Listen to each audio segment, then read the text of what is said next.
Our table looks like shit. Crap. Mouse.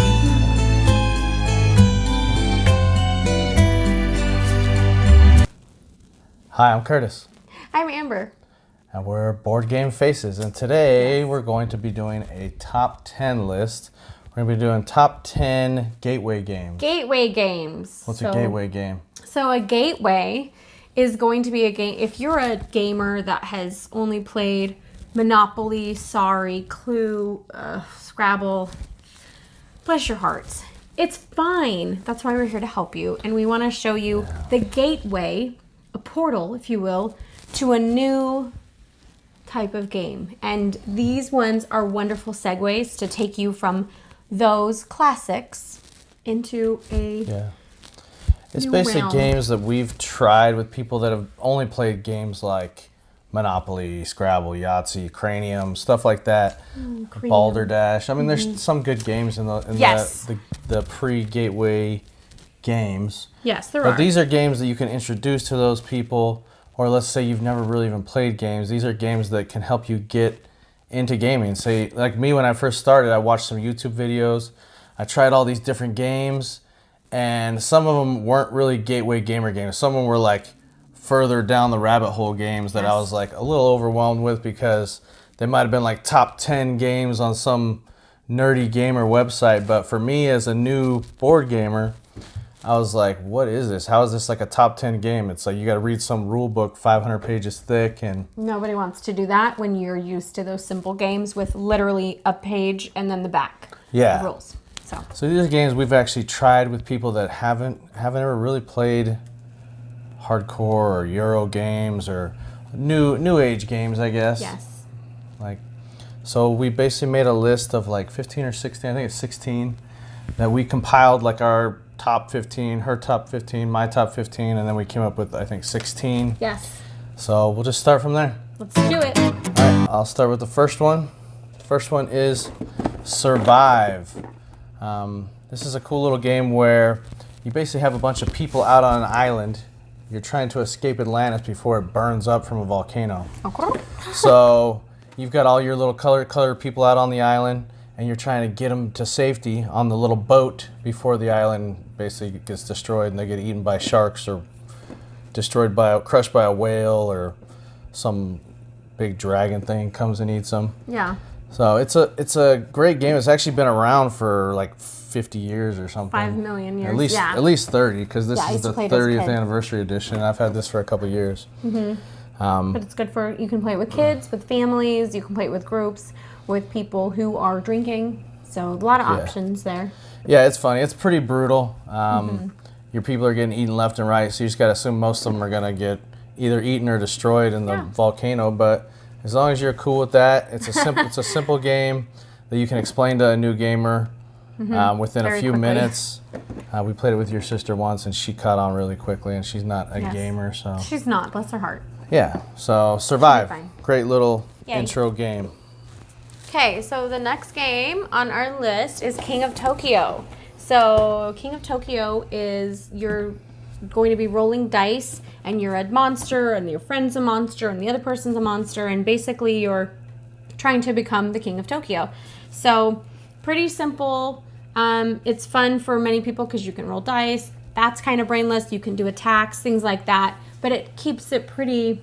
Yeah, it's a simple concept where you're rolling dice. You're trying to either attack others or get like points to power up your monster, or whatever, to eventually be the King of Tokyo. Yeah. But we played it with kids. We played it with adults. It plays both with well with both of those categories. But Yes. That's age range. there's some cool little characters that you put out there. You got Yes. the Kraken and King Kong dude. And There's that angry one that looks just like me. Anyway, super fun, pretty easy to start and get going on it. And this one actually has won the best family game. So again, good for groups, families, kids, newbies. Yeah. So perfect for a gateway game. We got All right, so this is number 14. This is Power Grid. Big box. kind of like old school looking box. I mean, it looks like it's from like 1970 or something. 76. This game's probably been around for a long time, but it's a good introduction to like auction style mechanic where everyone's trying to, you have like a map of say the United States or Europe, and you're trying to get power plants onto the map in different areas. And the more power plants you have that you're able to power up, the better you're going to be. But it's cool because for new gamers, they've never really seen like this auction style mechanic where there's a several different power plants that everyone's bidding on. Like one gets fueled by coal and one gets fueled by food or whatever it is, and there's different costs for them, and it's a lot of fun because once you get your little power plant, then you're trying to find a way to power it up so that you can power up the cities where you have little people at. But it's another one that's pretty simple to explain. You could probably explain this game in like 10 minutes. That's nice. And then as the new gamers play it, they'll realize it's a lot more than Monopoly or something like that, but it's something that they can wrap their heads around without having to read a 50-page rule book like we said. So yeah, it's a lot of fun. Explain it while all the women were chatting, and we still got it. We played with a group of like 6, like 3 women that weren't gamers. We weren't listening, and they weren't really paying attention. They still figured it out and really enjoyed it, and it was a good time. But yeah, Power Grid. Yay. It's been around forever. There's like a million expansions to it too, but this is the base game. We don't need any more. Number 13. Motorcycle in the background. So this one, this is heavy. It's heavier than I remember. This is Agricola. It looks a little scary. I think it looks a little scary. This is a worker placement game. Essentially what you're doing is you have your little homestead, right? And you're building that up, and you're able to purchase different things. You send your little workers out to accomplish tasks and gain food and stones and stuff like that, and then you're able to compile your little homestead. So it does require some strategy. Yeah. But it's not too. It is. What do we say? It is cerebral, but it's not too crazy. Yeah, I remember this is one of the first ones we got when we first got into games. Yes. And it was a little overwhelming at first, I'm not going to lie, because we were like, this one does have a little bit thicker of a rule book, and there's a little bit more going on. But it's one that we've enjoyed from day one until now. It's like, it's consistently timeless. Good. It's timeless. Yeah. There's a little bit going on, but if you're someone who does already like to like play a little more cerebral type kind of Monopoly game, or like Balderdash or something like that, where you like to think about what you're doing and not just roll a die and move your little meeple or whatever. Agricola's for you for sure. I think it would be higher on the list. It's just that I didn't think so. well, I think it's a really solid game. It's been tried and tested, and it's just that it is a little tough to kind of grasp if you've only played Hi-Ho Cherry-O in your life or something like that. So. That was a fun game too. It is a fun game. Agricola. You're up, friend. This next one is actually, it's kind of a 2-player game. It is a 2-player game, but we felt like it fit well with this category for Gateway. Yes. Because it's simple, it's fun. We literally... Tiny. Yeah, it's tiny. Well. You could take it on an airplane. We literally picked it up in a board game shop. It was like that little coffee board game shop. Yeah. And we read the rules in like 2 minutes, and we started playing it. And it was fun. It's called Jaipur. Basically, you are... I don't even know what you are. It's a trading game. It's a trading game. Yeah. You're trying to... You pick up camels. You pick up different types of goods. And the bigger the sets you get, the more points you get. Like if you get 5 of these little gem cards, you'll get a special token. More money. That gives you money or points. But very simple little. It's a card game. I guess card drafting game where you're gonna get different points and be exposed to some cool game mechanics without having to learn too much. And realize it's one of those where you can realize how good games have become over the years. And it's not, I don't know, a lot of the games back in the day were just kind of luck driven. You know, roll the die, it's just luck whether or not. You land on the spot. You know, it takes a little bit of planning to get the right set of cards and to choose when you're going to go for the camels. And It's just it's a lot of fun, and it's quick and easy, and you can pick it up. But it's a 2-player game. So if you're just looking to get into games and it's just you and your spouse or something like that, this is the perfect game for you. Or if you only have like one other gamer friend who's willing to start gaming. Yeah, that's perfect. So this one is Ticket to Ride Europe. So you may have seen Ticket to Ride Original. They actually have this at Target, which is very encouraging for people like us who are like wanting our communities to get more into other games. So this is a wonderful gateway game. Kind of just plays off of Ticket to Ride. You're building your little train route to different cities in Europe, and you have to avoid the other players. And it's very cute, very colorful, great for kids, great for people that suck at games. You can still build your route. Like you go from here to here. If you can't figure that out, I can't even help you. But it's really fun. This one is a little different from the original because it has just a couple little route differences, obviously not just in being in Europe, but as far as like different features. Nothing too crazy though. You can catch on really quickly. It's still simple, but basically the main difference I remember is that when you're taking a route in the base game, only you can take that route. But this one makes it so you can use other people's routes. So it's a little more flexible with the map. Tunnels. Yeah. But yeah, it's super fun. You're basically building. You get a little, I guess, quest thing that tells you need to build a route from Paris to Amsterdam. And you just look at the map and you see where you need to put your trains. And you just start, you get some cards. Collecting cards in a certain color and building that route. You start laying your route out.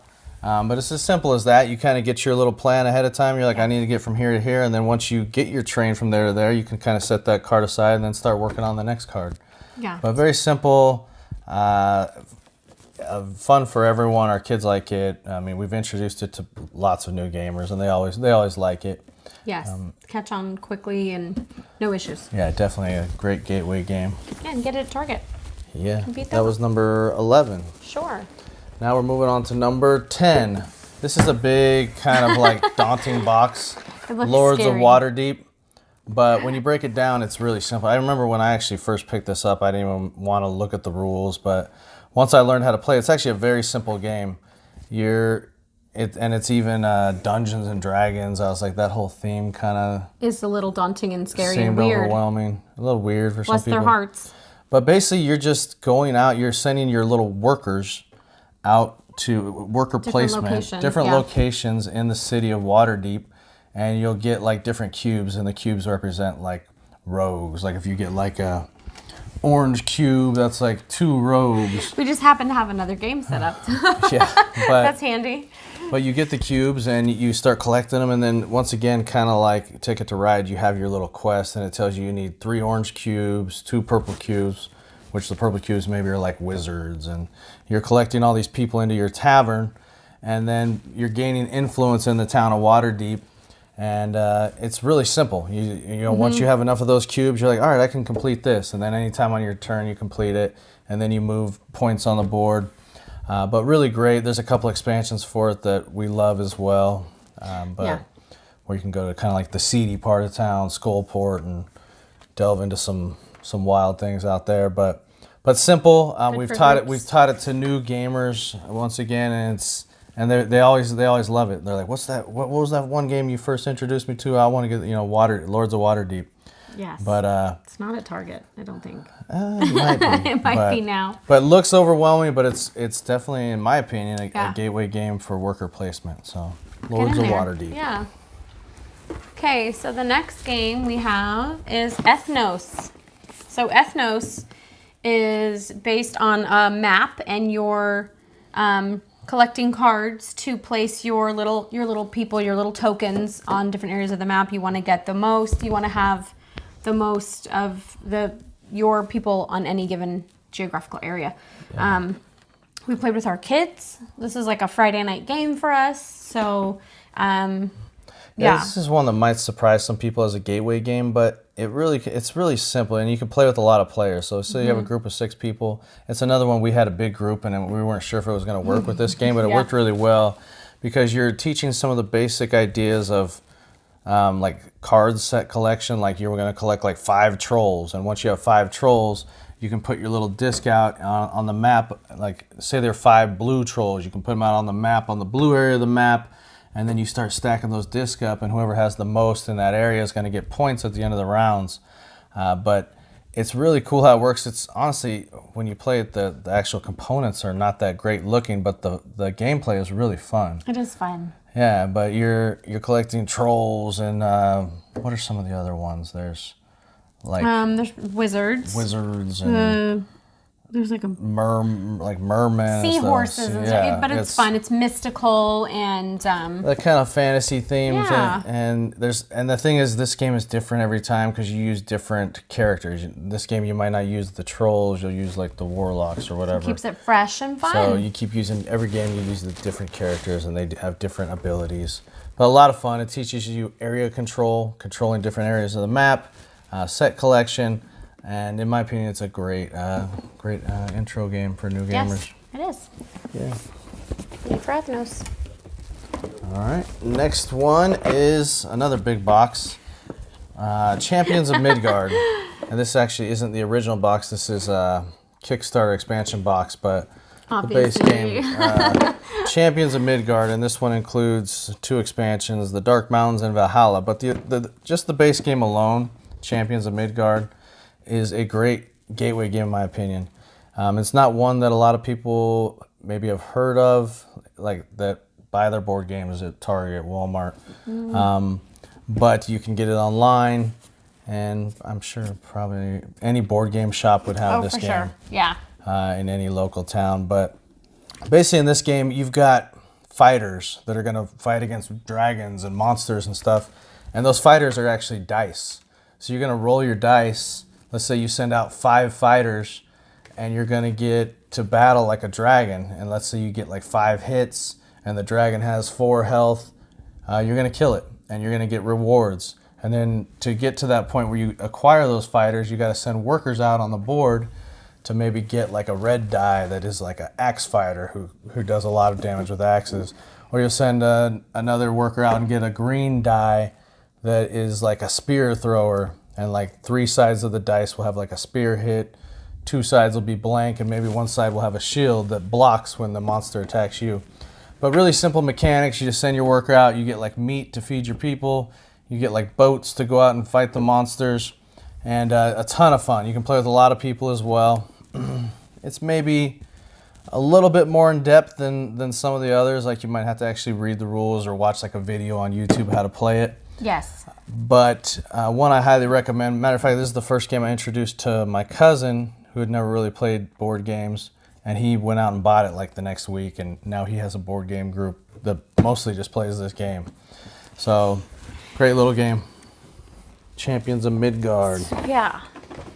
Okay, this one won the Golden Geek Award of 2014. So this is Splendor. So this is a card game, essentially.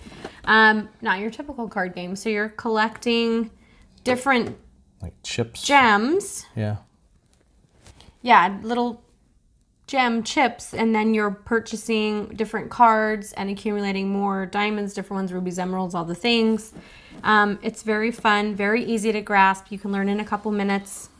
We play with our kids.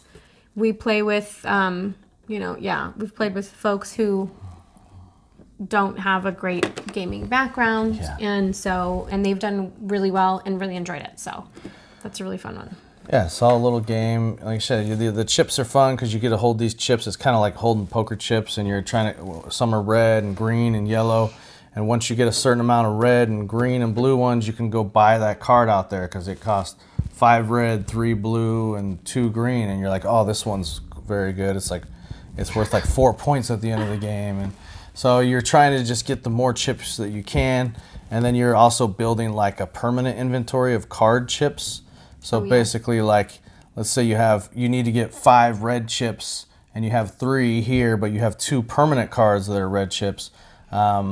You'll be able to get that upgraded card. So it's very simple, very fun. You can explain the game in probably 5 minutes. Yes. And say, just go get the chips, go get the cards, and I think you eventually can get like different people to help influence your points. But there's a little bit going on, but but it's a game that you can explain in 5 minutes, and it's a lot of fun. Yep. Splendor. You want to check it again? Yep.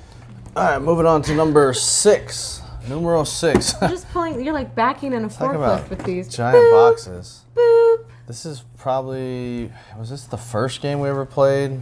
That was like Crazy. a Yes. gamer's game, I guess. Yes. This is called Dominion.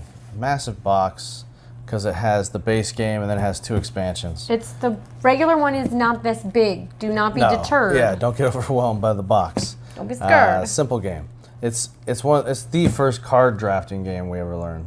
Basically, what card drafting is you have a whole bunch of cards out on the table, and you start with a base set of cards, and you're trying to upgrade to better cards so that you can do more things and eventually get more victory points. Because That's how you win.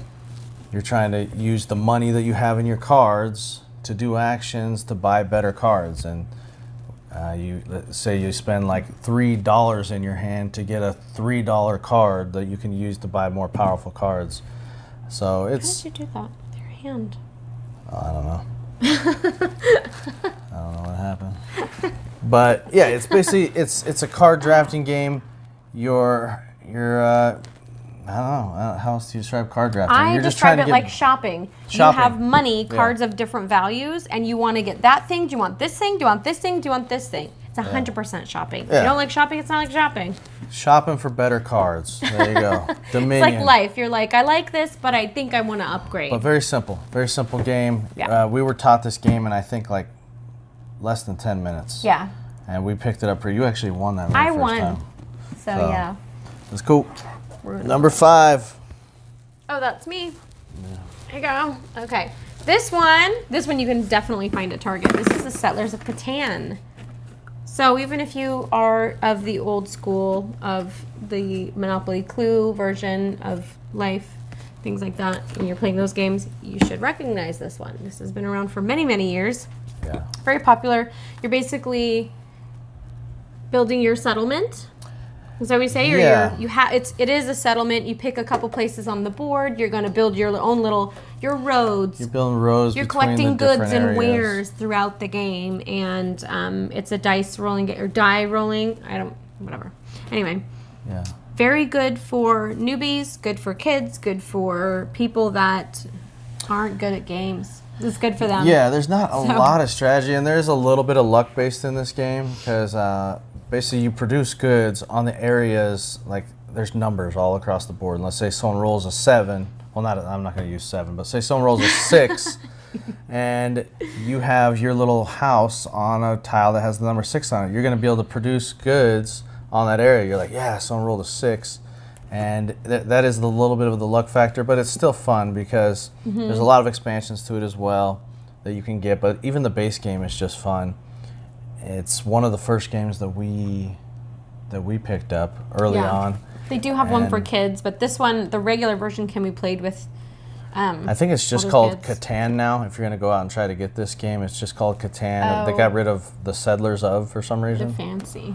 I don't know. I love it. But yeah, every turn you're going to roll some dice and use the goods that you get are in cards, and you use those cards to basically upgrade your roads and towns and settlements. Settlers. She's cute. Look, she's got like a big ol'. Is that an axe? Yeah, she got a scythe in her hand. She is a maniac. Next one, Azul. Azul is it's only been out for a couple years. I want to say 2016 maybe. Ish. It's one where you've got a bag of tiles, and you put them out on different factories, and you're going to grab specific colors of tiles. Like you're going to grab all the reds from this factory, and you're going to put it on your tile wall. And you're going to try to build the best tile wall. Yeah, mosaic. Yeah, it's very very simple, very fun. It's kind of like what's considered a filler game because you can play this in like 30 minutes. Yes. But we've introduced this to a lot of new gamers, and it's always a hit because it's simple, it's fun. They're like, oh, that's not much more complicated than sorry. Whoa. Jinx. Trouble. But yeah, there's not a lot they have to think about, and then you can kind of do the scoring, and whoever builds the nicest tile wall wins the game. But it's the mechanics of it and the design of it is really well done. So it's a great little game. Azul. We actually did a video on it. If you want to look at our video on Azul. Yep. Can we link that? Probably. Aww. This is one of my favorites. This is my favorite game. Yeah. So this is Pandemic. So this is a cooperative game. This can definitely be found at Target. Yeah. So basically, you're traveling to these different areas. You're trying to cure diseases and eradicate disease. You have to work together with your friends or family or whoever is playing with you. Everyone has different abilities.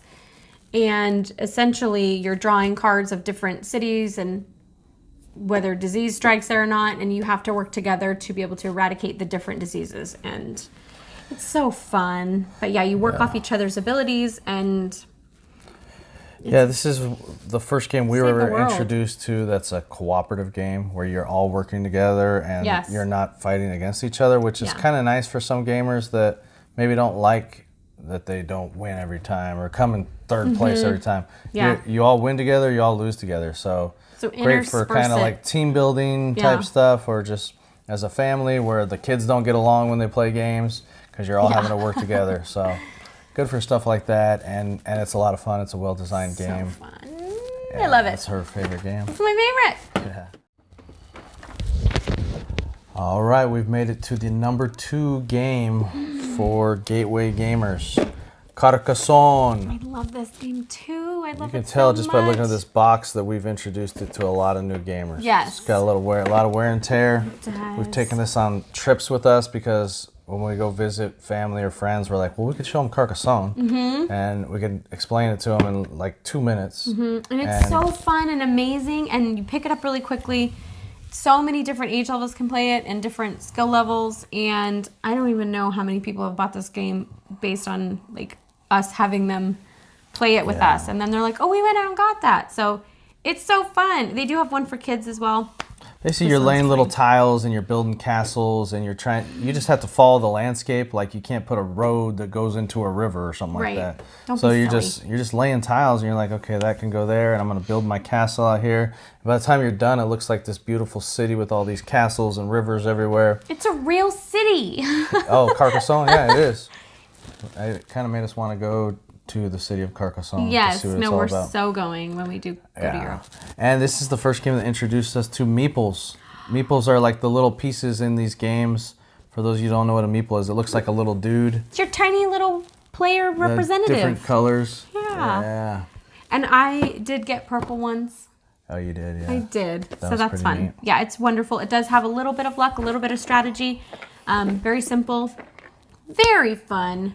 Good Yeah. for families, good for groups, good for whomever. It says more than 7 million games sold. Probably by this point, it's like 10 million. So Oh, a lot of I people hope have probably so. heard of Carcassonne. Wonderful. That's at Target.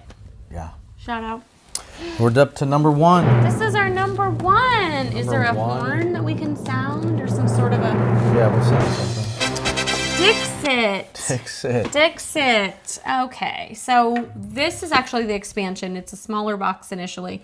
So essentially with Dixit, this is a great party game. It's great for everybody. You're basically, you have a card, an abstract picture. The art is Yeah. amazing on these cards. And you have to think of a word or phrase that describes that.